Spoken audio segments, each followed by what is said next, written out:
Okay, this might sound like a really crazy topic because it's about summer routine, especially when you have children around the house. I know it's July. I just thought, wow, we've been in a quarantine situation, in a lockdown situation, and in a summer mode situation for months now. And some people have said, forget it, I don't want to try it anymore. I'm here to hopefully turn things around for you because I want to talk for just a few minutes on a summer routine that might really be able to transform things around your house as far as your children and your summer routine go. So take a listen and see what you think. I've broken the summer routine down, for me at least, and the clients I work with, into 7 main categories. There can be more, there can be less, but this is kind of a guide for you to be able to follow. Obviously, some are very basic. Food, breaks, stuff like that, okay? So there's food, breakfast, lunch, dinner. You can put those in the schedule.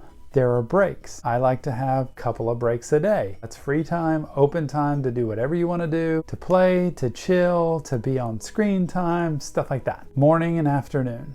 There are also household activities, typically that are going to be indoors, but they can be outdoors. It's harder where we live down here in the South because it gets so hot.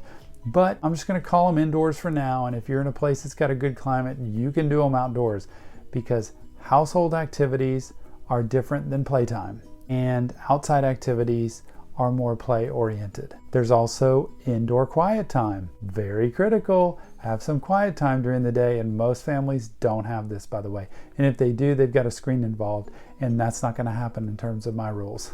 Then the last 2, there's learning time and there's project time. I'm going to go over each of these and let you see kind of what they mean, and then show you how I put them into a day. Now the food part is pretty simple. I would go ahead and put breakfast, lunch, dinner. Breakfast 8 or 9 a.m. during summer, lunch 12 or 1 p.m., dinner 5 or 6 p.m., something like that. Just get a piece of paper, calendar. I have a dry erase calendar that I use, but you could do a regular calendar. So you got breakfast, lunch, and dinner put in there. Those are set times, but they're flexible. And the breaks, I usually put 2 in a day. I'll have 1 in the morning, 1 in the afternoon, and I put them kind of in the middle. There's breakfast and then there's lunch, so I put the break somewhere in the middle in between those, and I put it in the middle of lunch and dinner. We're filling up the schedule. It's really cool because your day can be fluid and flexible, but when you get a schedule put in, it allows you to have something to work with. Next, you're gonna have outdoor activities put in somewhere, typically twice a day. And that means to go outside and play basketball or play baseball, swim in a pool, have a scavenger hunt, play in the yard and kick the soccer ball, go for a jog, have relays. You can do all kinds of different activities, but it's outside time. It's like get out, play, run around, jump around. Even if you're older, go for a walk down the street and back for 30 minutes. Put that outside time in twice a day, once in the morning, once in the afternoon. If it gets really hot, do it earlier and then do it later. The morning doesn't have to be the same order as the afternoon. Also, there are household activities I mentioned earlier. The household activities are the chores that we've mentioned, those of us who are parents. It's the trash, the laundry, it's picking up pillows and clothes, it's cleaning up, it's moving things. It's the stuff around the house that needs to get done that's really good for children or teenagers to have responsibility for. So many children and teenagers I talk to have no responsibilities in their home. I would do this twice a day. I would have 30-minute gaps twice a day for them to be able to get done what they need to. Few things in the morning, few things in the afternoon, not a major thing, but I would keep them busy for this 30-minute period twice a day, indoor chores. Also, there's indoor quiet time. Now, this is something totally missed all the time by parents. This is where you turn off the electronics, you turn off the screens. Even if children say, I want to listen to music and I want to have it, just my time with my earbuds. Nope, probably not, because they're going to be listening and watching all kinds of things. If you're going to do music, parents, you put the music on, you choose it, and you play it through the house because it's peaceful, it's relaxing, it's settling everybody down, and everybody can listen. But I would have everybody in the same room unless there's going to be a battle, but ideally everybody in the same game room or living room, laying on the floor or the couches or chairs, and just have a couple of periods a day, morning and afternoon. It could be after lunch for one of them, after you eat and just want to settle down. It could be after you come in from outside in the morning, but it's just lay around time. You can read a magazine, you can work on a puzzle that's real quiet, anything that's quiet, but nothing that's loud, nothing that has a lot of activity. You can read through a book or a magazine, do a puzzle, those kind of things work great. Then there's also learning time. And learning time done twice a day can be really valuable because it's like let's just take a little bit of time. It's not major, there's no grades or homework. Learning a new language, learning how to write, learning how to draw, learning how to read a book that teaches you something you hadn't learned before about another country or another group of people.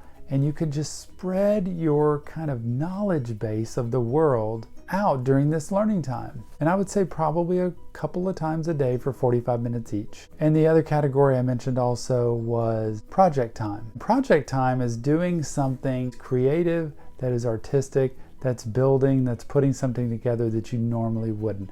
It's not like learning a language. It's more of building with Legos or blocks or some other material, something you hadn't built before. It's programming something, putting a program together and doing some kind of special project that takes time to work on. And maybe it takes a month to do this.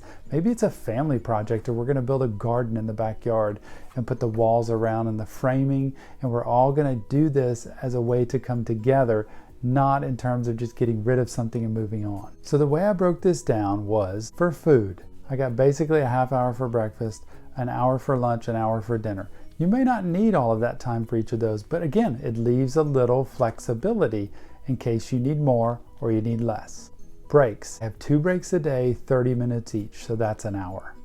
Household activities. I've got it set for twice a day, 30 minutes each. Remember, things around the house for them to do, keep them busy, keep them with a checklist, 30 minutes twice a day, so that's 1 hour. Outdoor activities, just playing outside, doing things with other kids or with the family or even with yourself, just playing basketball or playing sports or climbing or jumping or running.